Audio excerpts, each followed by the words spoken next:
One of the most common things that people seek my help with is high blood pressure. I'll get to that in a minute. In the meantime, ignore the crap in the back of my car because I got some stuff to drop off at Goodwill. Hey, I'm Dr. Patty Barch. I'm a traditional naturopath, founder and owner of Naturally Unbridled Wellness and naturallyunbridled.com, where we focus on wellness solutions, not disease management. This is Down the Ridge with Dr. Patty, where I give you 7 to 10 minutes of holistic life and wellness information on my way to work. This is not medical advice. It's for entertainment purposes only. Nothing I say is true. Do not listen to me. Okay, so let's talk about hypertension or high blood pressure. So let's break the words down. Hyper means too much. Tension is pressure. So too much pressure. Your circulatory system is made up of your heart, which is the pump, and then a variety of blood vessels. Arteries, which go away from the heart. You can remember artery away, AA, little mnemonic device for you. And arteries turn into smaller pipes called arterioles, which turn into smaller pipes, which are called capillaries. Capillaries are so tiny that a single cell can fit through them. One blood cell can fit through them. So this is a very tiny pipe. Capillaries on the other side turn into venules, which are tiny veins, and then into veins.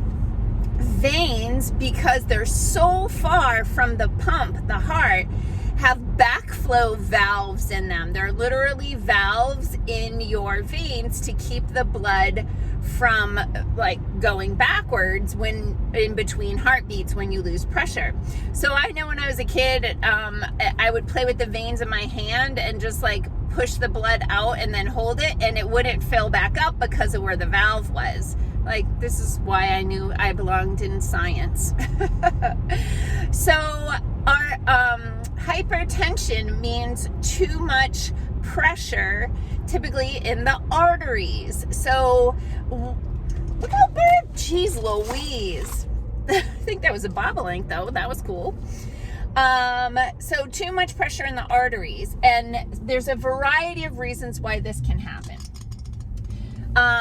So one thing that I have to dance around because social media doesn't like it when I talk about size, but the size of the body does impact the blood pressure because the size of the pump doesn't really change. So if your pump is really designed for a specific size organism, and that organism is 20%, 30%, 40%, 100% larger than the pump was built for, then how does your body get blood into all of that extra tissue? So years ago, and I did not check this out, but just to give you an idea, remember those capillaries are the size of a single cell. So you can fit zillions of them in an inch of flesh. So the thing I heard years ago was for every inch of flesh, there's a mile of capillaries. Whether or not that's true, I don't know. But what I'm saying is you have to have increased blood supply to more tissue so that tissue doesn't die. It needs oxygen and nutrients, and it needs a way for its toxins to be removed. So I always use this example. Think about your garden hose, okay?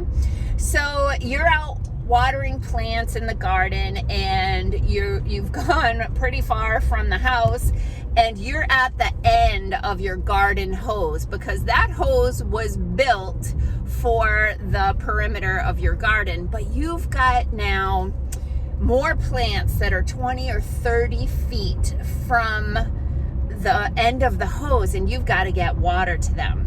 So what do?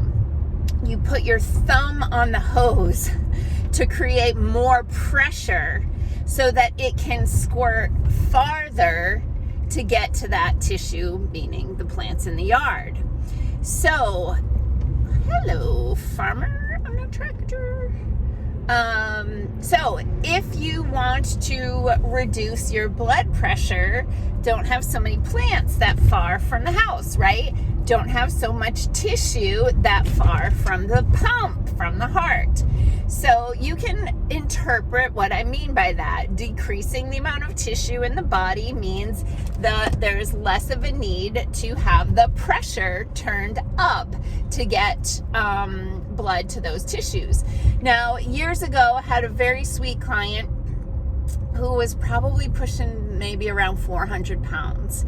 And that poor guy was on like 4 different blood pressure medications and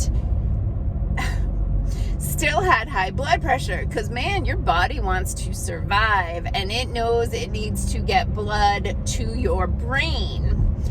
So what kept happening to this poor guy that was taking 4 different blood pressure medications? Well, he developed narcolepsy, which means he fell asleep spontaneously because his brain was not getting enough oxygen, because they kept putting a kink in the hose so that he couldn't get the pressure all the way to the tissues.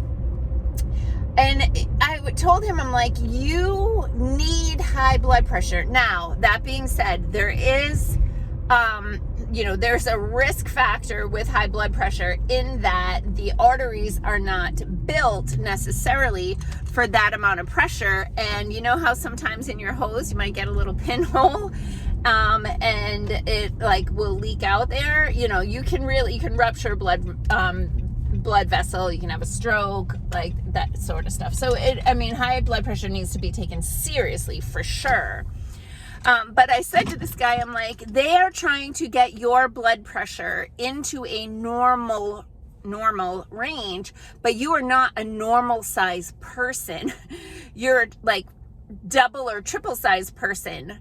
And so not that your blood pressure needs to be tripled, but it needs to be higher than normal in order to be able to get blood to that, to all of those tissues. Now, one thing that would definitely help, what is reflecting on my face? One thing that would definitely help to reduce the blood pressure is to reduce the volume of tissue that circulatory system needs to serve. Now, other things that I have found to be really helpful for a lot of people, one, believe it or not, hydration. And I know I talk about this all the time. Can I stop this from shining? There we go. Hydration. It's really important to have enough blood volume by having enough water in your system so that you have enough blood in your pipes so that your body doesn't need to put your thumb on the hose to make it go further, because your faucet isn't open enough because you don't have enough total blood because you're dehydrated. So hydration is really important. People who eat a standard American diet tend to consume excessive, and I mean excessive amounts of sodium. Your body needs sodium, but it needs to be in a certain amount, and it needs to be not in excess ratios to other minerals, potassium, magnesium, etc. So making sure that you're not consuming tons of sodium, and often in the form of monosodium glutamate, which can cause a lot of people to have a spike in their blood pressure. So some things that can be helpful are trace mineral supplementation. I've seen really good results with a product that I have. It's a 72 ionically charged trace minerals in solution. It's called Spectralite, and you just put it in your water and drink it. I'd like to combine that with a homeopathic remedy called Rehydrate. I think those two products, when put together, work better than either product taken by itself. But other people will take magnesium. Magnesium bisglycinate is one of my favorites, and magnesium is known to be a vasodilator, meaning it relaxes the blood vessels and opens them up. Other things that might be helpful are L-arginine. That can be really helpful. And then, of course, things like exercise that help your body to become more efficient in pumping blood. There are lots of other tools that we use. There are herbs like Arjuna and hawthorn, and then other supplements that we might target for people who have specific issues that we identify in the office. So if you are looking to get some help with your blood pressure, go ahead and schedule a $75 quick start appointment with Sherry in my office, and she'll get you started. Peace out, peeps. Have a healthy day.